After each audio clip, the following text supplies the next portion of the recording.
Tonight, Tracy will start by introducing Russell Shorto. Then Russell will speak for about 30 minutes. Without intermission, Tracy will interview Russell, and you will get a chance to ask your questions too. For now, may I ask you to switch off mobile phones, and Tracy, the floor is yours.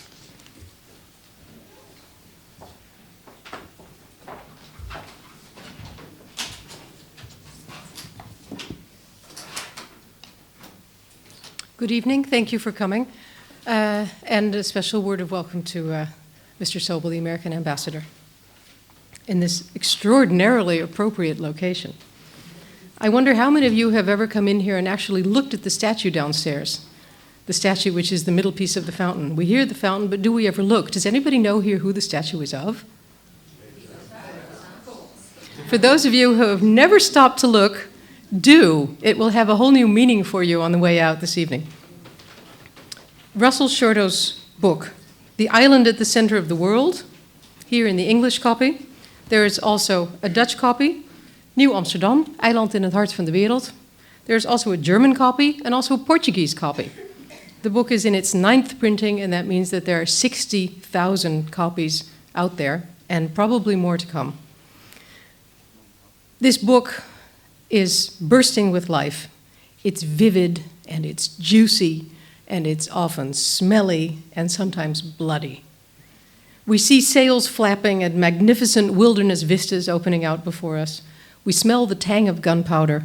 We hear the hiss of arrows and the thump of Peter Stuyvesant's wooden leg, who was, I quote, a stiff Frisian raised on a diet of gloomy skies and thick soup. This is history come to life, warts and stumps and all. And for Holland, it's a feel-good book to boot. More about that in a minute. It has sex and power and adventure. It has everything. With this book, Shorto offers us a whole new and broader view of the achievements of this Dutch colony, and a broader view of the seminal role New Amsterdam and New Netherland played in the rise and growth of what would later become the United States of America. He gives credit which he feels is long overdue. Indeed, in places his book even reads like a rehabilitation of the Dutch New World colony. It was not the ragtag, moth-eaten settlement it apparently has often been made out to be, on the verge of demise due to incompetent administration and questionable morals, that barely managed to survive until the takeover by the English in 1664. On the contrary, Russ Shorto's New Netherland, and New Amsterdam in particular, was a hotbed of grassroots involvement in politics. Lawman Adriaan van der Donck, the unheralded father of New York, and de facto the main character of this book, spearheaded the move towards self-government in the face of a series of repressive West India Company governors. This was, as the author says, one of the earliest expressions of modern politic impulses. Shorto has the storyteller's eye for delicious ironies. For example, the fact that New Netherland needed both the reforms of Van der Donck and the diplomacy of Stuyvesant to keep the English at bay. Another choice irony, the fact that by surrendering the colony to the English, greatly against his will, Stuyvesant finally won himself the welcome of his fellow colonists, people whom he himself regarded as his subjects. And the final triumphant irony that the English takeover in the end entrenched the rights and liberties that Adriaan van der Donck had fought for and that Stuyvesant had opposed for 17 years, the entire term of his rule. There are many things about this book which are heartening. Although the colony's records have not survived intact, it is exciting to read about the 3 decades worth of translation work being done by Charles Gering and his assistant Jannie Venema in the New York State Library. These documents have remained unknown for far too long, until now have not been able to play their role in the writing, or perhaps the rewriting, of American Dutch history. For me as a journalist, like Shorto, the story of the paper trail that he followed was every bit as interesting as the conclusions he drew from it. Shorto also has heartening things to say about the famed Dutch tolerance. New Netherlands, he says, is the birthplace of the American melting pot. Quite a claim for a tiny settlement on the southern tip of an island. Fortunately, he doesn't get too sentimental about this. Well, every now and then, maybe. He observes judiciously that tolerance in practice came down to putting up with. He credits the looser-knit society of the Dutch colony with allowing its citizens, subjects, as Stuyvesant would have said, more upward mobility than would have been possible at home in the set systems in Europe. New Amsterdam was characterized by a tremendous ethnic diversity from the start, with the Dutch colonists surrounded by Swedes, Danes, Germans, Poles, Frenchmen, Russians, and of course, Indians. Shorto also mentions instances of Africans, former slaves, owning land, of Europeans working for Africans, of Africans taking Europeans to court, and even of instances of black and white intermarriage. This is perhaps not upward mobility, but it's certainly lateral mobility. Diversity was not so much felt to be a morally good thing. Stuyvesant made no bones about his aversions to Lutherans and Jews. He felt strongly that there was strength in purity, but diversity was simply good for trade. De Hollandse handelsgeest is van alle tijden. All in all, then, America's origins are not English, but Dutch. The Dutch colony, the author writes, set Manhattan on its course as a place of openness and free trade. This potent combination, pragmatic Dutch tolerance, free trade, and 18th century English ideas about self-government, created a recipe for a new society on a unique location. New York was the only port city plugged directly into the world's two major trading empires. Manhattan, with its Dutch roots, is to the US as the acorn is to the oak. Shorto's claims are large, to say the least. He writes, America's frank acceptance of difference and the belief that individual achievement matters more than birthright is at least in part the result of a kind of genetic transfer from the one culture to the other, a planting of Dutch notions in one vital region of the future United States from which they would percolate into the American character. Of course, this all is music to the ears of the Dutch, especially at this crossroads in time when the Dutch are going through a painful process of soul-searching and re-evaluating the meaning and the practice of tolerance. Russell Shorto's visit, therefore, could not have been more timely or the location more appropriate. Perhaps he has some further balsam for the modern-day Dutch soul. Thank you. Mr. Shorto, please.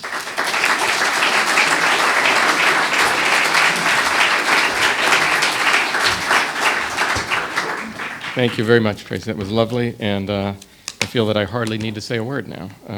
I can only mess it up, right?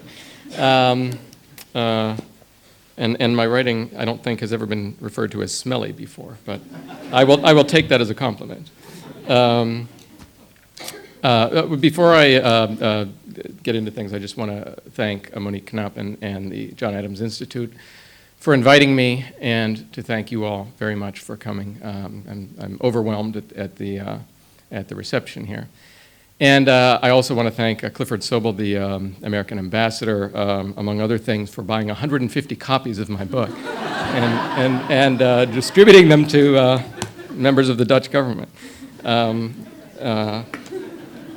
Well, I have to say that when I was writing this book, it certainly never occurred to me while I was researching and writing about the history of the Dutch Republic in the 17th century that the book might one day be published, let alone read, in the Netherlands. The thought would have frozen the hand that held the pen. I am, as Tracy mentioned, a journalist, and I would strenuously resist the any attempt to classify me as an authority or expert on the Dutch Golden Age. Before, however, I get into the matter of the book itself, let me tell you a little bit about how Americans have traditionally viewed their country's founding. Americans are used to thinking of their story as beginning with 13 English colonies, to thinking of American history as an English root onto which, over time, the cultures of many nations were grafted to create its famed melting pot. And the heart of that, the progenitors of the American saga, are the Puritans and Pilgrims of New England. Now, these pious men and women left England to escape religious persecution and established a new society. They saw America as the biblical promised land. And as they flourished over time, They saw their success as an indication of God's favoring of their enterprise. The story is enshrined in the American myth, in American myth, in the Thanksgiving holiday, which comes up in a week or so, and also in the 19th century phrase that signifies their God-given right to the continent, manifest destiny. It was felt to be the biblical destiny of these transplanted English settlers to exploit the land, to move westward across the continent. Presidents and opinion leaders used this as their justification for taking land from Indians. And most of America's revered founding fathers, Thomas Jefferson, John Adams, George Washington, hailed from one of the two regions first settled by the English, the Virginia colony or the New England colonies. The early presidents all came from those two regions. They were the power centers of the new nation. Well, what all this ignores is that there was another European colony founded on American shores. It was located smack in between these two English settlements, with its capital on the island of Manhattan. It predates the 13 so-called original English colonies. It was not English but Dutch, and it made a lasting impact on American culture. Measuring that impact is an impossibility, but its contribution has been so thoroughly ignored that it deserves to have repeated attempts made at measuring it. It deserves, in other words, to become a part of America's history. The book that I wrote is but one attempt to make it so. There are other people working right now on parts of this colony's story, and we can hope that in the near future their work will continue to change and broaden the view in the US and in the Netherlands of how America was shaped by Europe. And I thought I would stop right here and mention just a couple of those people on whom I relied and who are true experts in the field of New Netherlands studies. Professor Willem Vrijhoff of the Vrije Universiteit here in Amsterdam is a distinguished historian who has written a great deal on the New Netherland colony and on whose work I have relied enormously. And Willem, are you here somewhere? He's here. Jaap Jacobs, a historian trained at Leiden University, who has written on the tolerance and the waning and waxing of tolerance in 17th century Netherlands, is here as well, and he is now currently at work on a biography of Peter Stuyvesant, which is long overdue for someone to have done it. Jaap Jacobs is here. Am I right that Jeremy Bangs is here? Okay, he's not. I was told Jeremy Bangs would be here of the Pilgrim Museum in Leiden. These are just two of the many people on whose work I have relied in writing my book. I myself am not a historian. I'm a journalist. I write for the New York Times. I got into this originally by living in the East Village of Manhattan. And at the time, our oldest daughter, who was about 3 years old, needed a space to run around and play, and the nearest open space was the churchyard of St. Mark's in the Bowery on 2nd Avenue.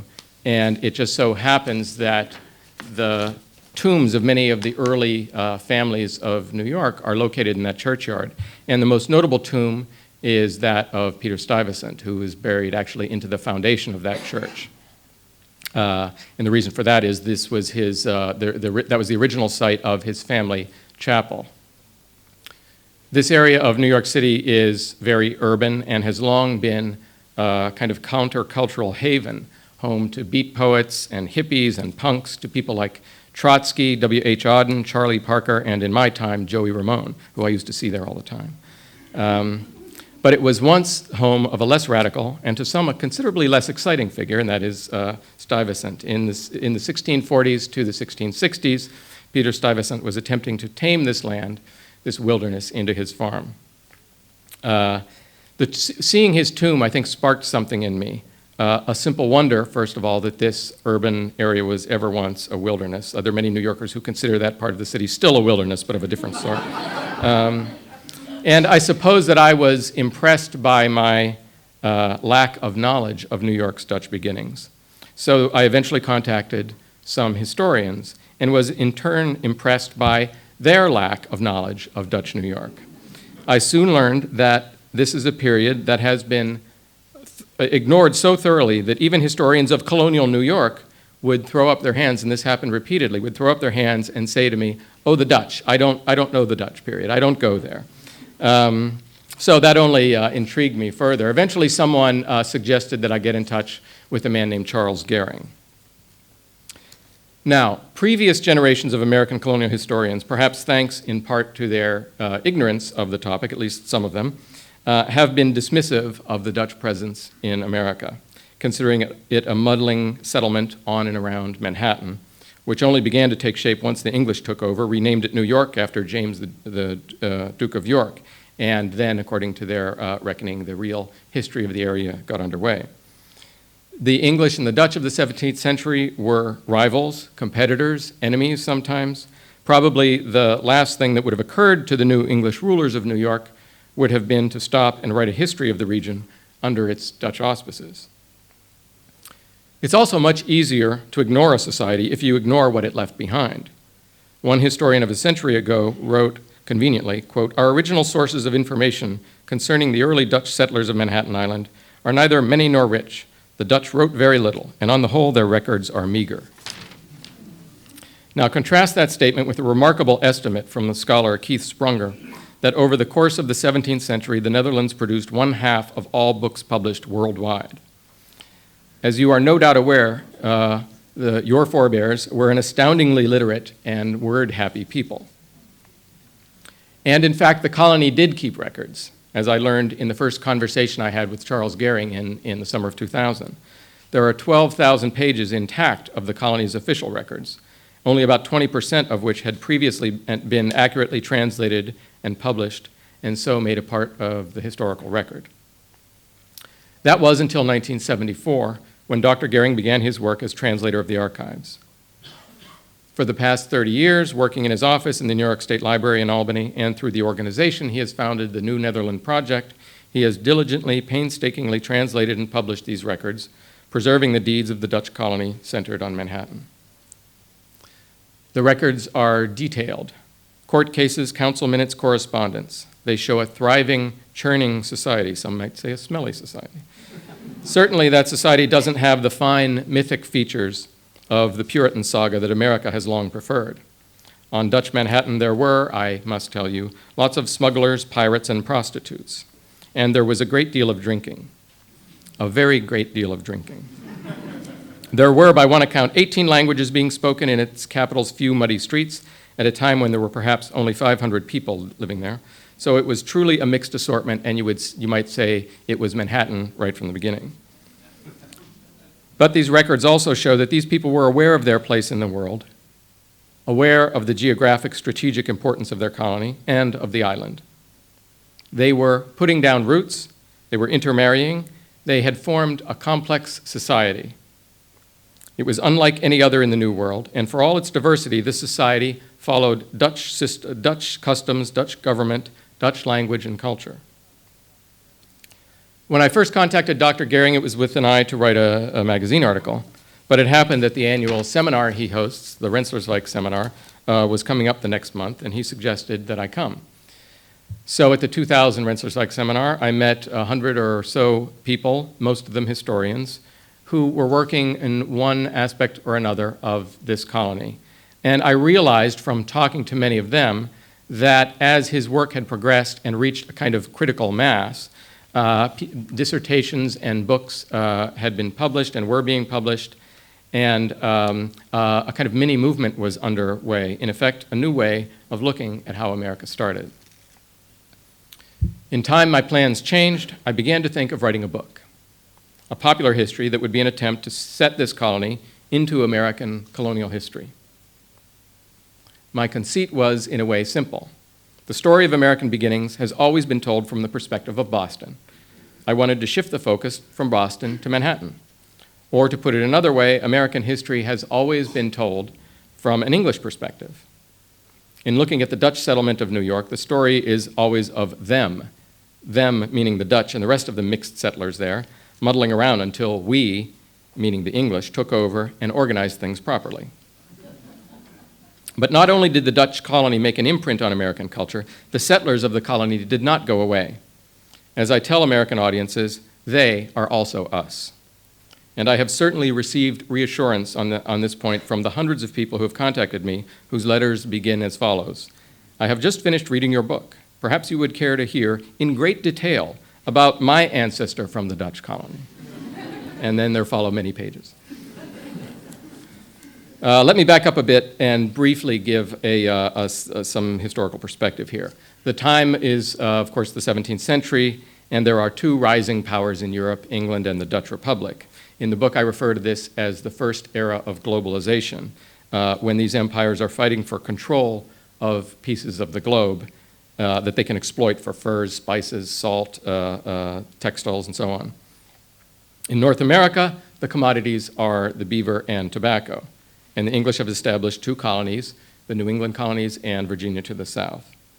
And the Dutch have laid claim to this large swath of territory right in between, which they called New Netherland, which was not, I find that even people who are fairly knowledgeable and who've lived in New York all their lives are confused about exactly the geographic scope of the Dutch presence. The colony extended from north of Albany, New York, which is 150 miles north of New York City, all the way south to Delaware Bay and the Delaware River, and included all or parts of what would be 5 future states: New York, Connecticut, New Jersey, Delaware, and Pennsylvania. There were settlements on Long Island, including Brooklyn and Staten Island, named, of course, for the States General, on the Connecticut River, away to the south at the redundantly named Schuylkill River. Its capital, New Amsterdam, was not Manhattan itself, but was the tiny portion at the southernmost tip of Manhattan, whose northern boundary was the wall, built in 1653, not as is sometimes thought to keep the Indians out, but to keep the English out. The wall of the street that came to run along the wall, of course, became known as Wall Street. The second city of this colony was called Beverwijk, and it eventually, under the English, became known as Albany. And if you think for a moment about this strategic location of these two sites, these two cities, you get a sense for, and you move forward, you get a sense for, in a way, how prophetic the Dutch inhabitants of the colony were. The point of the existence of the colony for much of its life was the beaver trade. Iroquois Indians would bring beaver pelts down the Mohawk River Valley, and at the point where it intersected with the Hudson River was where the Dutch built their fort, Fort Orange, where they would trade for these pelts. They would then pack them onto ships and send them downriver to Manhattan, from which they would be shipped to Europe. And if you jump ahead to the 1820s, when the Erie Canal is built, what you see is that what the canal in effect did was bridge gaps. Bridge here is exactly the wrong word. I don't know the word, but it would make it a contiguous waterway all the way from that juncture to the Great Lakes. And when that happened, New York City took off in its industrial era might. The cities around that confluence, Albany and Schenectady and Troy did, and the cities all over the Great Lakes of the United States sprang into being. So there's a sense in which these Dutch settlers foreshadowed what was to come. So for me, this began with a kind of initial wonder, seeing in the records of the first Manhattanites these people who would sling a rifle over their shoulders and go hiking up to hunt in the wilds of Midtown Manhattan. Just to set the scene a bit, on Manhattan, it was a wooded island with swamps, deer, wolves, mountain lions, and black bear. There were 2 Indian groups. They were called the Wakaskek and the Manhattan, and I have not been able to determine or talk to anyone who has been able to say whether or not they were in fact distinct groups or different names for the same Indian group. There was an Indian settlement called Sapokanakan, which later assumed the Dutch name Greenwijk, and it's presumably from that Greenwich Village was named.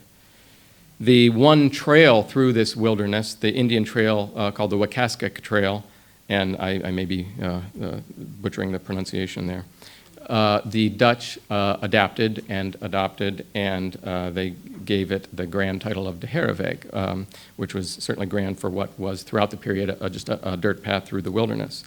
The English, of course, called it Broadway. This is a Dutch colony, but in a sense you have to put the word Dutch in quotation marks because right from the start it is strangely mixed.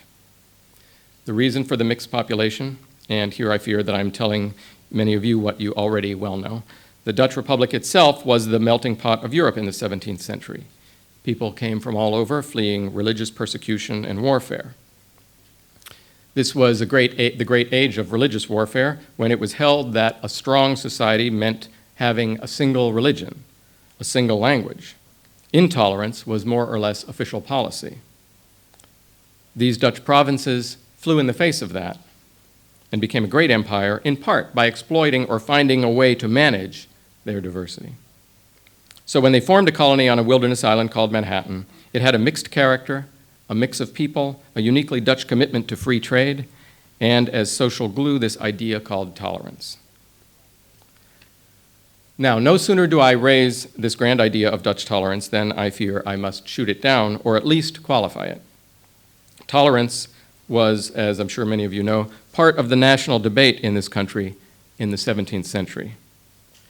And I have to report that it was a strange experience researching the topic of the origins of tolerance, both in the Netherlands and America, over the past few years, at a time when both of those countries have gone through backlashes of intolerance regarding immigration and such matters. And it's honestly eerie to be here this week when this country is facing a new questions about its tolerant tradition. But this too follows history, for these matters are cyclical.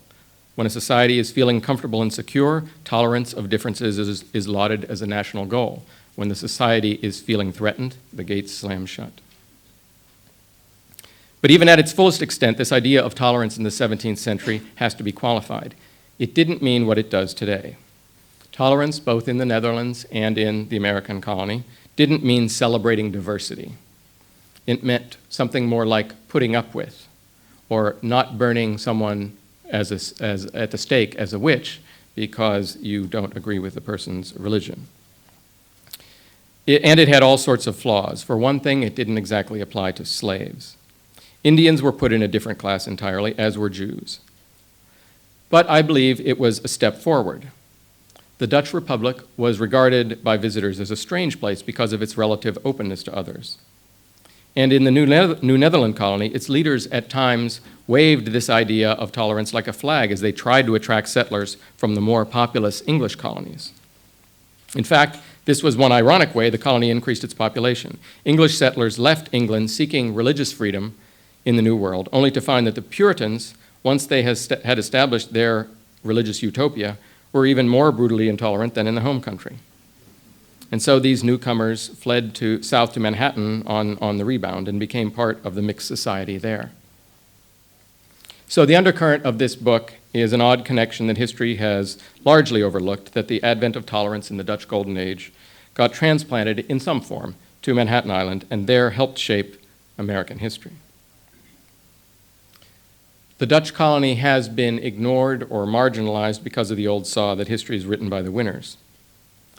In 1664, the English took over the colony from their rivals, changed New Amsterdam to New York, and Beverwijk to Albany, and as far as English history was concerned, that date marked the beginning of the area's true history.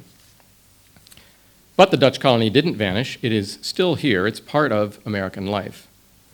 I have a fondness for trifles. But as Sherlock Holmes said, nothing is so important as trifles. Americans eat cookies rather than biscuits because of the Dutch of New Amsterdam made cookies. Coleslaw, for better or worse, is a staple of the American diet, and Americans have no notion that when they say it, they are speaking Dutch. Similarly, not too many Americans are aware that the American Santa Claus comes from the Dutch Sinterklaas in the streets of New Amsterdam. There is evidence that the American Office of District Attorney, a public prosecutor, derives from the Dutch schout. And you actually see in the changeover from the Dutch to the English records, the English keep the office, and the schout becomes a scout for a time. And whether Americans are referring to their employer or to Bruce Springsteen, they probably have no idea that the Americanism boss comes straight out of the streets of New Amsterdam. These little inheritances tip us off to the grand one, the melting pot, America's pluralistic society. This colony was, I would put forth, one of the places of origin of that notion. Now, different people will be more or less comfortable with the notion of drawing lines connecting that time to ours. As I said, it's impossible to measure the extent of that little colony's influence on what would become this vast country called the United States. But it was located in the most strategically important region, and its influence on New York City is, I think, undeniable. And there is, I think, real value in the symbolic. Creation myths are the stories societies tell themselves when they are reminding themselves of what they aspire to.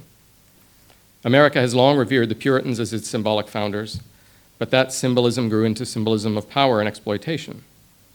So I would like to offer, as shall we say, a tonic or alternative to that American ideal, the humble Dutch colony of New Netherland, with its messy collection of inhabitants of many different nations and languages, held together, however tenuously, by this notion of tolerance, and offer it up as a second creation myth for my country.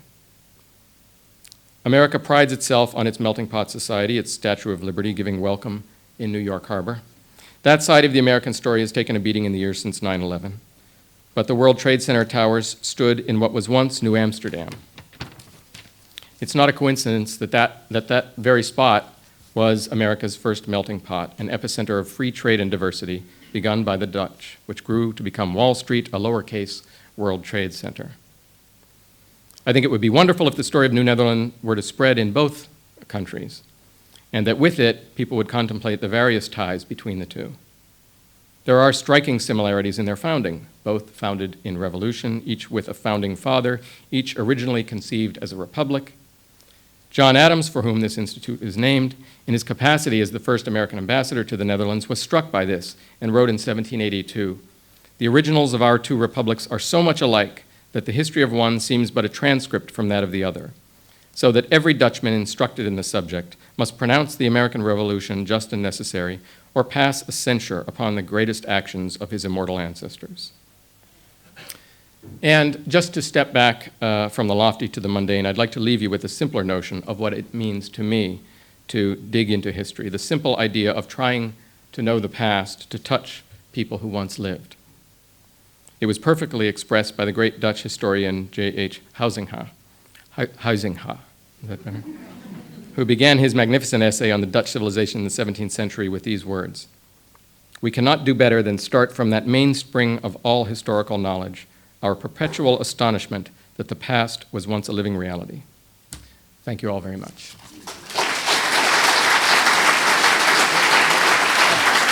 Thank you.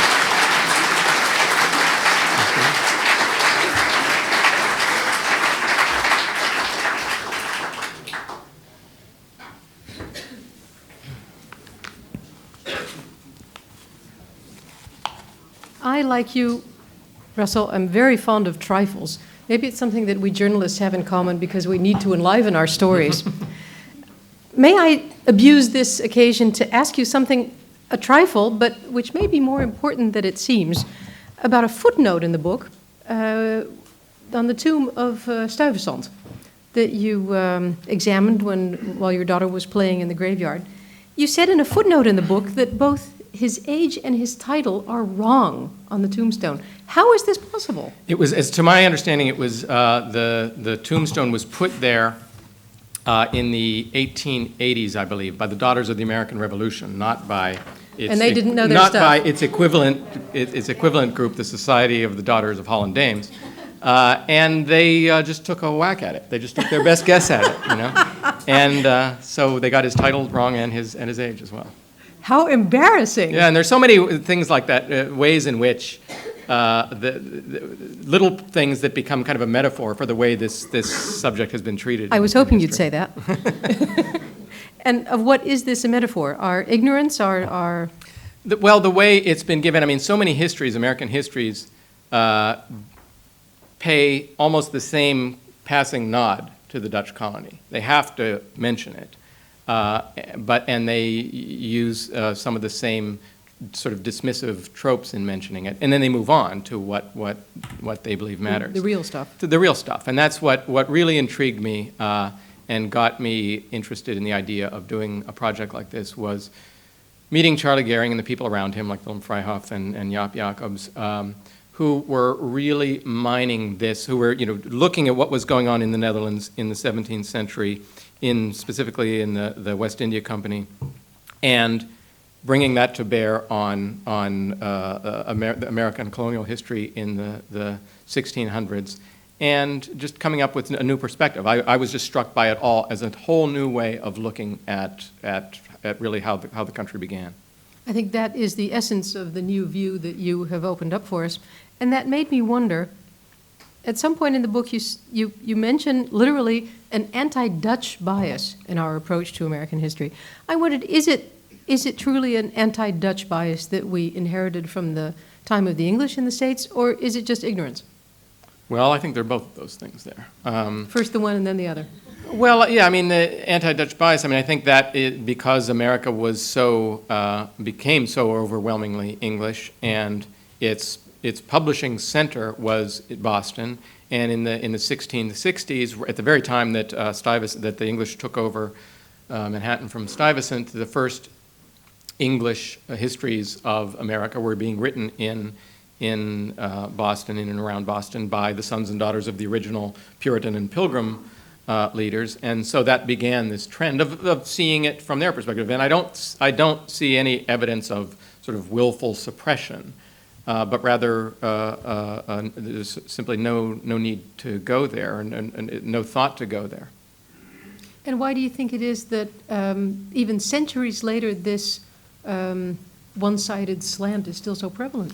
I'm not sure. I think that a country's sense of its history and its past is a big thing that's hard to change, and that's why, on the one hand, I saw this as writing this story as a great opportunity. On the other hand, I sort of feared that there may be reasons for it for people not being interested. Either they weren't interested, they didn't care about it, or 60,000 copies later, I'm sure you don't well, have to worry about that anymore. I feel better now about that anyway. I would too. I'd laugh all the way to the bank. I wondered, your book is in a historiographic trend. Whence the heightened interest in 17th century Dutch history? We have Mike Dash's The Graveyard of the Batavia. We have the book on the Tulip Mania, and now we have this. What's gotten into you? There's a girl with a pearl earring. Oh, of course. How could I forget? What's the? Let me think. I honestly, I don't know. I know that in historical circles and academic circles, there has been a greater interest on the intellectual development in the 17th century of the early modern period, and that would, for a long time, people focused on the Enlightenment period of the next century, and there's been greater interest in looking at the roots of that in the earlier period, and so I leaned on some authorities of that, and so that may have something to do with it, or it may just have to do with things. There's a sense in which things tend to move back. Patricia Bonamy, who's a professor emeritus of history at New York University, said to me she's one of the many people who I sort of bounced ideas off of, and she said, well, they'd looked, for a long time, historians looked at New York's rises beginning in the 1820s with the Erie Canal, and then it moved back to 1800, then it moved back to the Revolution, so, there's a sense in which of sort of peeling back layers, too, that may be there as well. Did you become fond of I've called him your main character, Adriaan van de Donk. He's your discovery, after all. He's not my discovery. A lot of people have written about him, but I was just struck by him as a kind of 17th century Renaissance man, and there were many others, and there were a number of others in the colony too. Augustine Hermann was a man from Prague who was a remarkable, multifaceted figure. Van der Donk struck me as someone who was a real promoter and publicist of who had a passion, first of all, for this new world that really became his home. And one of the points that I make in the book is something that struck me about him and his sometime nemesis, Peter Stuyvesant, is they both really did become Americans. And you know that because while they both returned to the Netherlands for different reasons and were then blocked from returning to America, both pushed and pushed and pushed to go back and finally end their days there.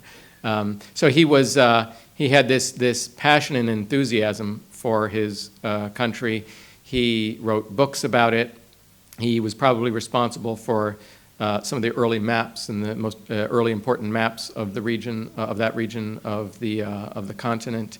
He was for a time the only lawyer in the colony trained at Leiden University, and bringing this humanistic education to bear in what he obviously saw as a cause and it was a very bold notion to try to wrest control of this colony away from the West India Company and force the Dutch government to take over management of it directly, which is a way that the Dutch system wasn't set up that way, and so in a sense it was probably doomed to failure. It wasn't going to happen, but he nevertheless had this grand vision. And did have ultimately in his own circle of influence quite a far-reaching influence. He certainly didn't have the success that he hoped for. What he hoped for was this having the government take direct control of the colony. If he had achieved that, who knows what would have happened? Presumably they would have strengthened the colony.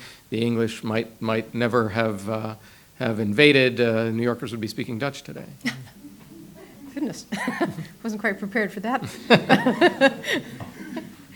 I felt, however, that in your perhaps enthusiasm and admiration for Adriaan van der Donck, you gave his opponent rather short shrift. Do you think so? I think you did Peter Stuyvesant a bum deal. Okay, well that's valid. I'm sure Jaap, would you like to comment on this? I would love to.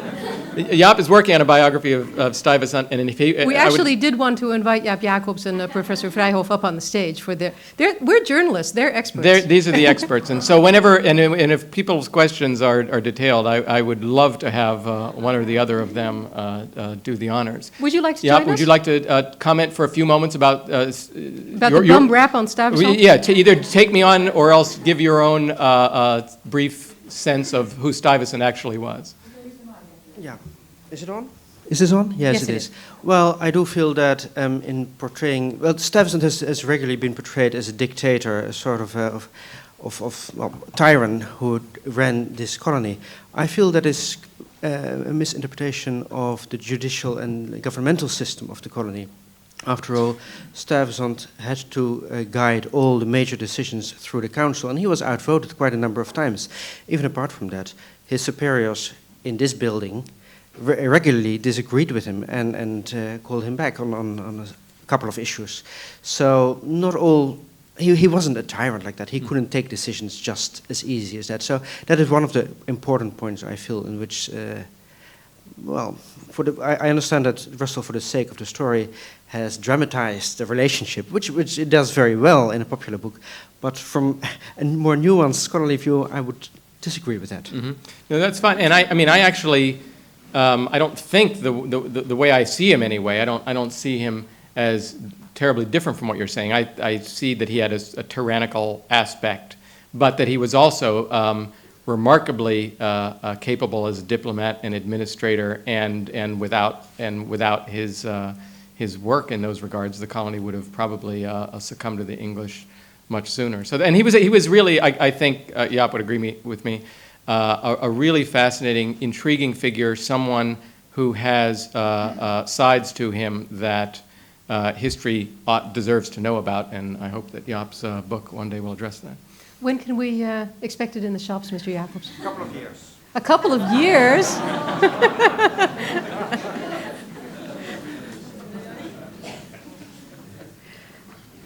We were just mentioning, and of course I was joshing you, but there is a ground of truth to this. We are both journalists. You're not a historian. I was wondering how your book has been received by historians.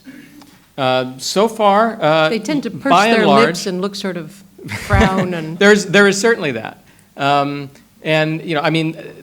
I guess the reactions that have meant the most to me are from people who I know something about this field in particular, because it is a pretty small group of people. And just to name one, Joyce Goodfriend is a historian at the University of Denver who has written quite a bit about the Dutch colony, and she wrote a review of the book. And it was a very smart review, and I understood her criticisms, and I was particularly touched by her praise, because it meant a lot knowing that she really understood the subject. And I mean, the criticisms, I suppose, have to do with what I touched on when I was talking, the notion of drawing connections from events in a tiny community 350 years ago to a big, boisterous city, let alone a large country. And I think to a certain extent, I think as a journalist, as an outsider, I feel judiciously more at liberty to at least suggest those kinds of connections, and how I don't feel the need to follow, to connect every dot in between them, if I'm making clear that I'm suggesting it and I think that's in the tone of the book, the style of the book, and the way I phrase the particular sentence. I found myself wondering sometimes whether you hadn't taken rather a liberty with the facts or the context of the facts for the sake of a good story. Where? Well, I mean, I think... We did not discuss this over dinner, No, by we the didn't. way. We did not. I think that I mean, look, America has always looked to another tiny settlement, the Pilgrim settlement, and another slightly larger settlement, that of the Puritans, as, in a way, laying the groundwork for all that was to come, and that all that you consider America, with its 300 million people and its dozens of nationalities and languages and so on. So to the extent that the one is a stretch, then the other is a stretch, and to the extent that one is meaningful, certainly symbolically meaningful, but meaningful because it's, as you said, the acorn to the oak. There's a relationship. Then I think I would say it's valid. It's certainly a good read. Thank you. In just a couple of moments, I'd like to give the floor to the audience, so be prepared. Do you speak Dutch? I speak a little. How did you do it? Well. How did I learn? What are the nuts and took some bolts lessons. of research like this? I took some Dutch lessons, only really to be able to make my way around in documents so that I could then take them to someone. If I knew this was of importance, then take it to someone who would translate it for me. So you'd be able to recognize. And this is, I more than freely acknowledge that these are the limitations. This is where I'm coming to and where I'm approaching this from. And that's why also, I mean, the only reason that I took this on to begin with was because Charlie Gehring and Yanni Venema have done all this work for these decades, and that they had there, in these published translations, the raw material that I thought from which the material deserves to be incorporated into a narrative. That was my logic. Who is supporting Mr. Gehring? Who pays for this work? He's been at it for 30 years. It's a combination of, it's a nonprofit organization. It's a combination of grants, state money, federal money, a lot of generous donors of Dutch ancestry, many of them. Could we be generous donors too, if we'd like to? And the website for the New Netherland project is www.nnp.org, and it's easy enough to go there and become a friend of New Netherland and support the work. You said, I think in the epilogue to the book, that the project had now been recognized as a national treasure by the Department of the Interior. What does that mean? Well, it was the government, as I understand it, the federal government had to do that in order to then pay for preservation of the documents themselves. So that was one step required, and that happened a few years ago.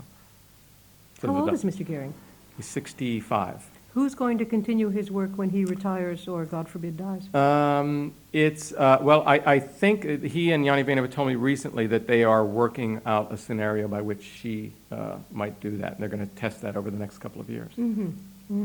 Exciting, especially after it must be wonderful for them, this acknowledgement of their work. They finally reached out to a broader public that everybody knows what they're doing. Charlie and I have done a lot of talks together in the U.S., and it's been certainly gratifying to me because in part what I wanted this book to do was to kind of shine light on this, what I think is this vital work that he has been doing for so long. And he has said that in fact it has raised their level in the public's eye enormously. So I'm really pleased about that. Mm-hmm.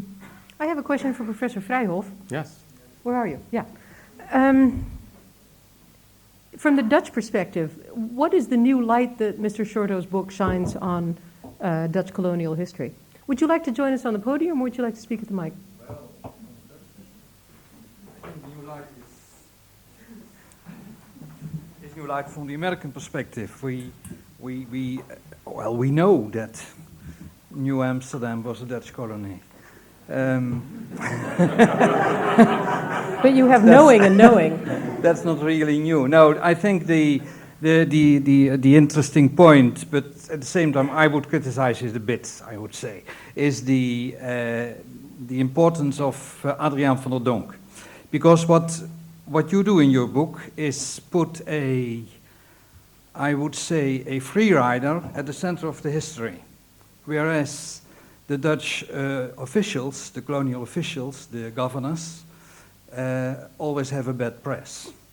And they continue to have bad press. They have bad press since Washington Irving's The Knickerbocker History of New York.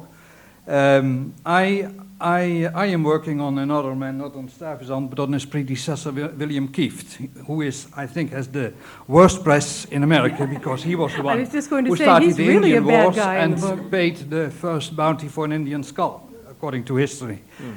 I think if you look at those things closely, you see that Kieft was the first real administrator in the history of the colony, who made of the colony an orderly thing, I would say.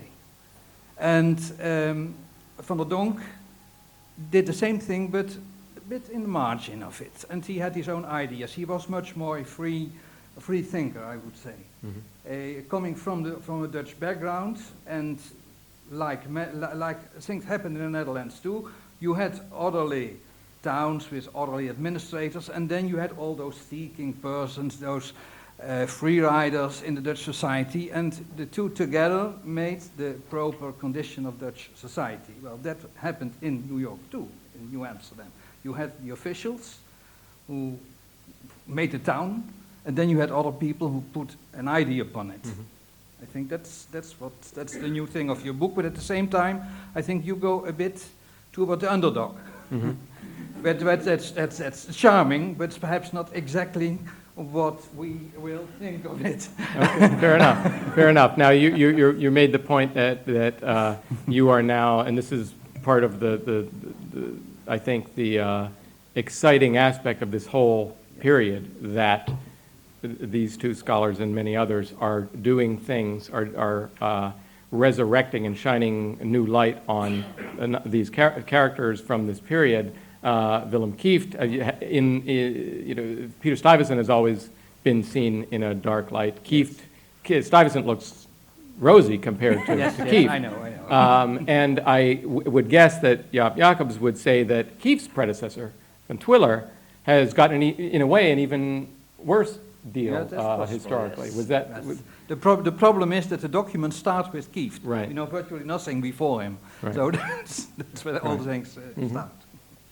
And the reason I bring that up is because Jaap Jacobs, correct me if I have this wrong, several years ago discovered a letter from Van Twiller, a lengthy letter, and this is an administrator of the colony for whom there was there were no official records, and Jaap discovered one of his letters, happily a long letter in which he seems to touch on all the things that are going on in the colony at that time, and with the lack of information, because that chunk of the documents just vanished at some point, the picture we have of Van Twiller is that of his detractors. But suddenly this letter shows him to be, at least according to this one sample, perhaps a not too shabby administrator. So that there's lots of work going on here, re-envisioning. Do you want to add something to that? Okay. I would like to ask you something, Mr. Jacobs. In the book, Mr. Shorto mentioned a drawing that you, that the two of you discovered, No. or that he discovered, and You mean the watercolor? The Yes. watercolor? No, not that one, but the other one. No, that was discovered by someone else, by a historian at the University of Austria. Right. Uh-huh. Yeah. Okay. May I open the floor to the audience? I'm sure we have a lot of expert people here.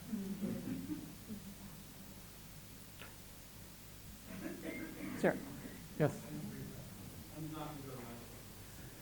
of all, I enjoyed your book very much. And I have one question that left me with the question of how did the Dutch then fare under the English? Because you see, growing up in New York, you see a few prominent Dutch names, and Portland, Roosevelt, Van Wyck, and a couple place names. We don't hear much more beyond that. And did they just disappear into the English culture, or did they fare better? That's the question was, how did the Dutch fare in the English period in the 1660s, 70s, 80s, 90s, and so on? And that is a huge area about which quite a bit has been written. The short answer is, and again, by the Dutch, we don't mean just those who were ethnically Dutch, but the members of the colony, by and large, didn't leave, and they stayed in that area.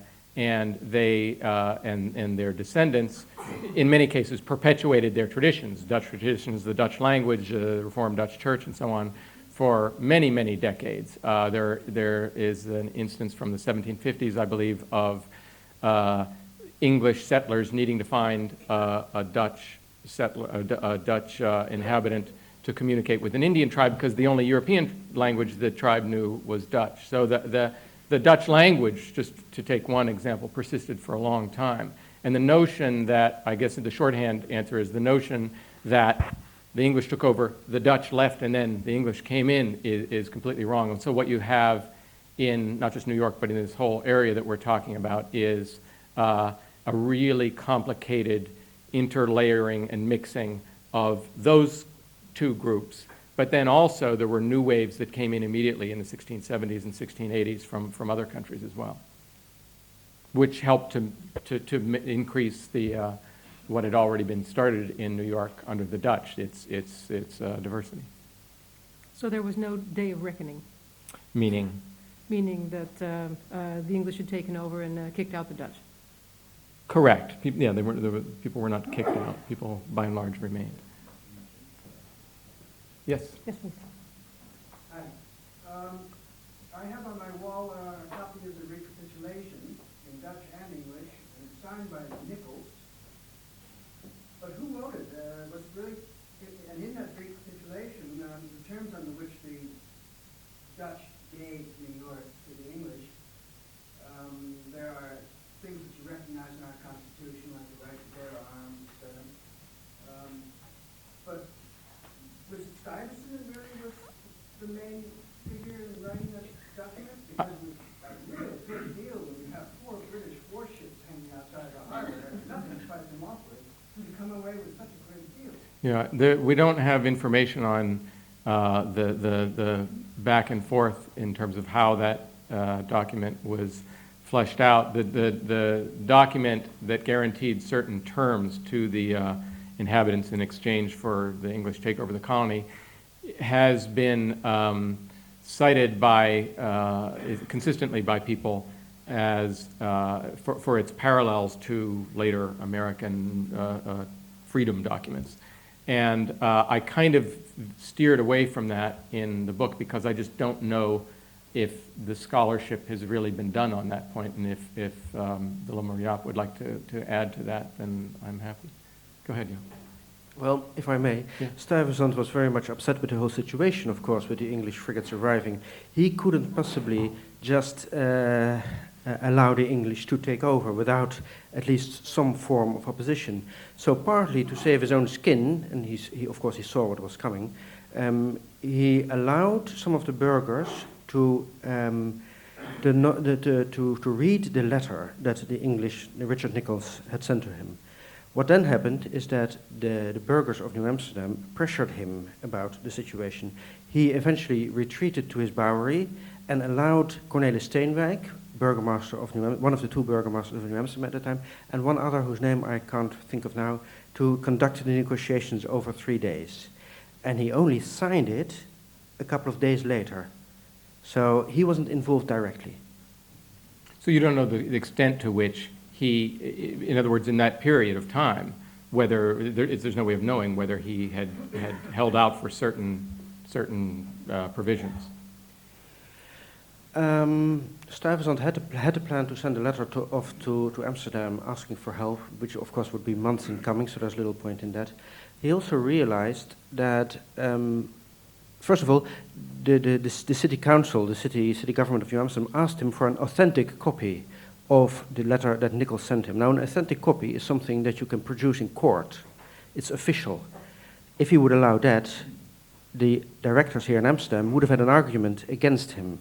So he didn't allow that, but just put a piece of paper on the table and said, well, you can read it. You can copy it yourself. So it's not legally valid. Mm-hmm. He knew very well what was going on, and he already saw that he had to come back to the Netherlands to defend himself. Mm-hmm. So this was, in a moment of crisis, he was already anticipating years ahead. Interesting. It's one of the reasons why I admire the man. Yeah. Sly as a fox. Isn't it sad that your hero, if I may be so free, Adriaan van der Donck, was killed by Indians with whom he had a good relationship in a raid on his farm at the age of 37, and that Stuyvesant, in spite of having to surrender the colony and come back to the Netherlands for chastisement, was allowed to go back and die at a calm old age of, what was it, 62 as a New Yorker? I don't know that it's sad. I mean, it's certainly sad that Van der Donck presumably did die in an Indian attack on his property. And Stuyvesant, as I say, they both managed to return to America. And I think particularly in the case of Stuyvesant, it's poignant that he wanted to return so badly because he was spent much of his time being vilified by his people, and yet he wanted to return. So that the only indication is that was his home. That's where he wanted to. And also one of the ironies that I mentioned, that having given up the colony, that would be the moment that his subjects welcomed him. Exactly. It's life's a bitch. Who else?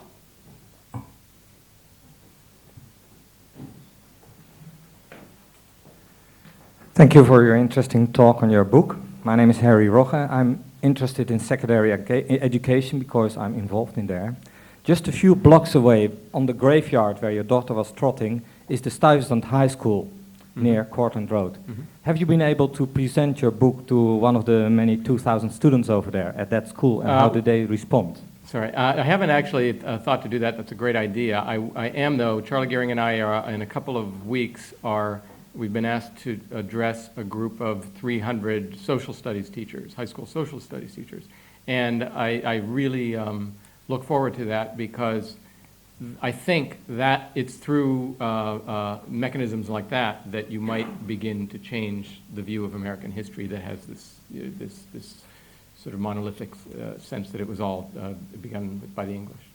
That leads me to my... Exactly. Thank you. That leads me to my second question.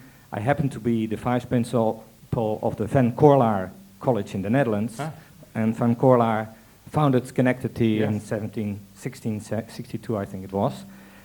Students have been involved in both sides of the Atlantic discussing things. Mm-hmm. Do you think that your book, as seen as part of the New Netherland project, might be affecting the historical curriculum in secondary schools? Well, in the United States. I hope that through mechanisms like what I just said, that it might begin to. If that's the question, if that's my understanding. I mean, I think these things take time. Definitely, yes. Yeah. As the 30 years of Charles King took time. Yeah. But it's an interesting development, of course, that you should start at the high schools to teach the very, very start of the history there, which is Dutch to a certain extent.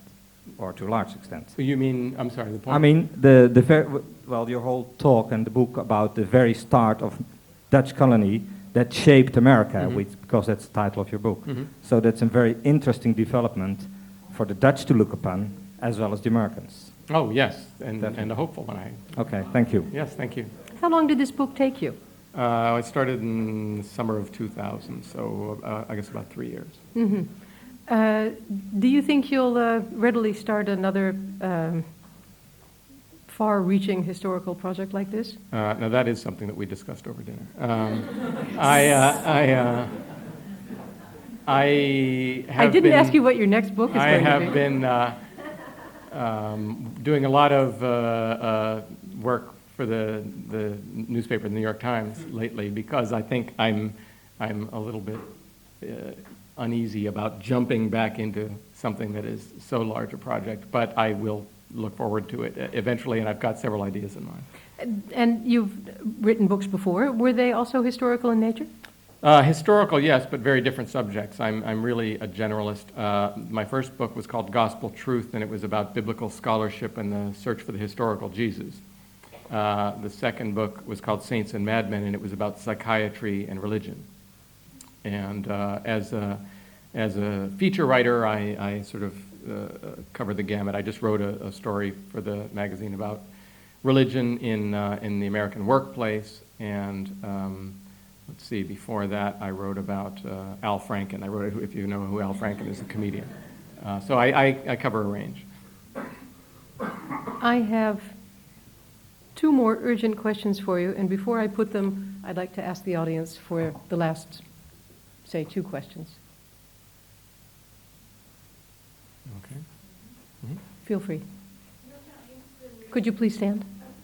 I notice you're interested in religion. Do you think that Dutch Calvinism had an influence on the way Americans see religion? It's a subject that's been much discussed recently. How different the American view of religion is to the European view. As recently as last week. Exactly, yeah. That's not, I don't know a whole lot about the influence of Dutch Calvinism in 18th century America, 19th century America. It certainly had held sway in the Hudson Valley of New York. And beyond that, in terms of the development of, American religiosity, I don't know. I'm sure it played a role in it, but I'm really not able to comment, and I haven't studied that, no. But yes, I am interested in religion in a number of ways, a number of manifestations. Hubert, how are you doing? Thanks. Could you please stand? Yes, sorry. Your book focuses mainly about Manhattan being the center of the world of the Netherlands, but also up the river, place Beaverwick, now they called Albany, the state capital of New York.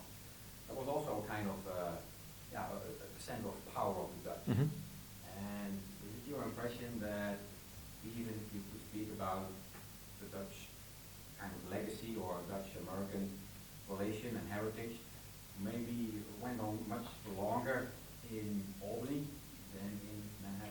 Yeah, that's a good point. For those of you who couldn't hear him, he was saying I'm giving short shrift to Albany in focusing on Manhattan, and I focus on Manhattan in part because it's Manhattan, because it's New York City, and New York City had such an influence on the history of the country, and also because it was the capital of the colony. But Albany was the second city, and in many ways perhaps just as important because it was the linchpin in the beaver trade. And Hubert's point, I think, is that especially after the English takeover, it is in the Albany area that Dutchness, per se, maintained itself up the Hudson River, and particularly in the Albany area. And even today, sorry? Orange County, no. This is Albany. This is 150 miles up the river, and then there was the patroonship, the sort of colony within a colony of Rensselaerswyck, which surrounded it, so Dutchness persisted there for a long time, and even today there is a great deal of interest in and awareness of the Dutch heritage in that area, where, and I think this is your point, in New York City, that's because of there's so much there. It's much harder to find. This is your chance. You'll be sorry if you don't now. Okay. Oh, wait, hold on. Last one. Are there any more tangible ways of Dutch period like the tombstones at St. Mars? Are there any more what? I'm sorry. Tangible ways like buildings or whatever? There are no buildings from the period of the colony itself. There are certainly Dutch buildings in and around the New York City area and in the Hudson Valley within New Netherland. Yeah, there are lots of buildings which date from. Go ahead, Hubert. Do you want to say? There are hundreds of Dutch houses and so-called Dutch barns along the Hudson up to the Albany area. And a couple of weeks ago, I was there with some people from the Dutch barn of the Dutch Farm Preservation Society of the Netherlands at HBO to be on a conference. And we're starting up a project to try to make a new inventory about all the Dutch houses, 17th century houses still standing there, but just falling apart, most of them. I don't mean to be impolite, but who are we? You want to state what the organization is? Yeah, but maybe you should use the microphone. Oh.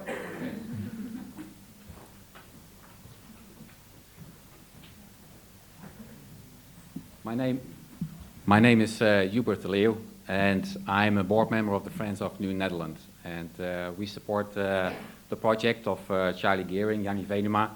And for instance, in 2006, we are planning a New Netherland exhibition in Albany.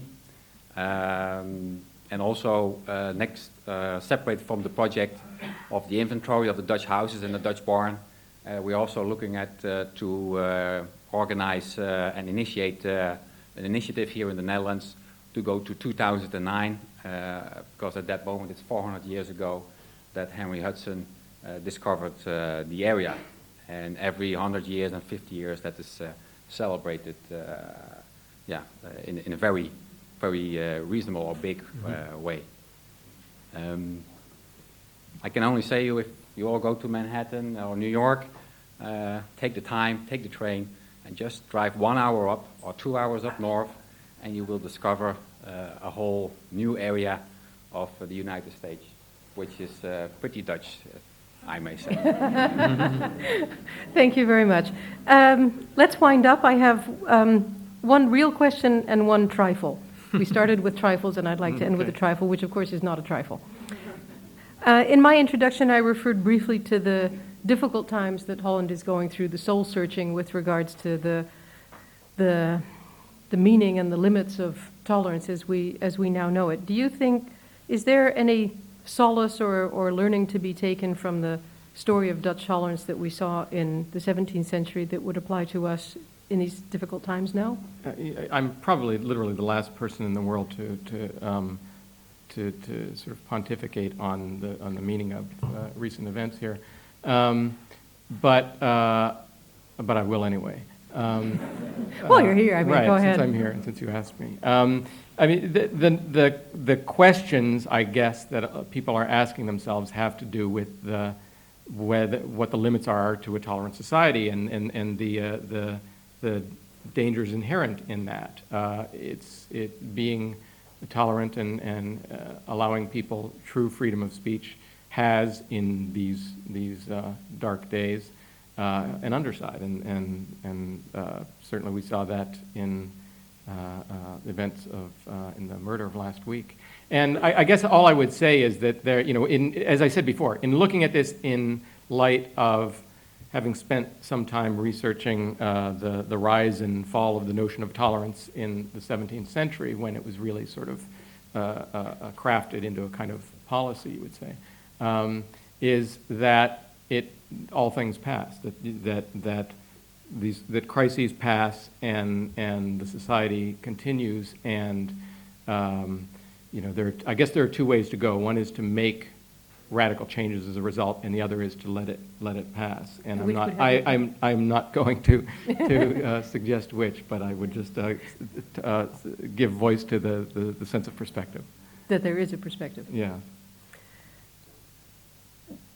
To your credit, you have, as I said in my introduction, really brought history alive. You've made true events, with or without embellishment, into a great story. So how would you feel about New Netherland, the movie?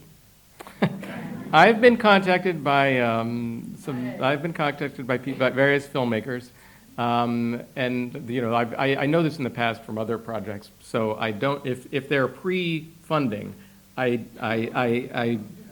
wait. I'll wait until it gets more serious. But to each one, I say I'm delighted to participate. I'm delighted to help. So, but we'll see. So there's a chance. Well, yeah, there's Well, always great. a chance. We'll all you be know. there. Okay. Russell Shorto, thank you. Thank you all.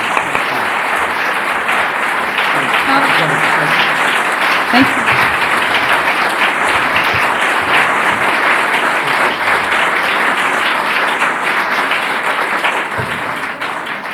Well, thank you, Russell, for bringing Dutch history into American perspective. Thank you, Tracy, for introducing Russell and conducting the interview in a, I think, very elegant way, being, I think, a very Dutch American. Very good. Thank you, uitgeverij De Boekerij, who translated the book, I think, very Yes, indeed, good. Thank you also for book importers van Ditmar, the English version now, book importer van Ditmar, who both helped me out in participating in this event. Before I leave you to have your books signed, your copies signed or by Russell, and there was also books for sale by Atheneum just outside of this room, I want to announce another event of the John Adams Institute in November. It's also an historic subject with a Harvard historian this time. It's Stephen Greenblatt on November 23rd in the Singelkerk. He wrote a biography on Shakespeare. This book is also nominated for the National Book Award finale. And you can still sign up for that lecture. It's on November 23rd, and you're very welcome to come. We have an information table just outside, John Adams Institute information table. You can find out more about our lectures, also about our other events, and you can also sign up to become a donor or a sponsor or whatever, because we need you all. Thank you all very much for coming, and hope to see you again soon. Thank you. Thank you.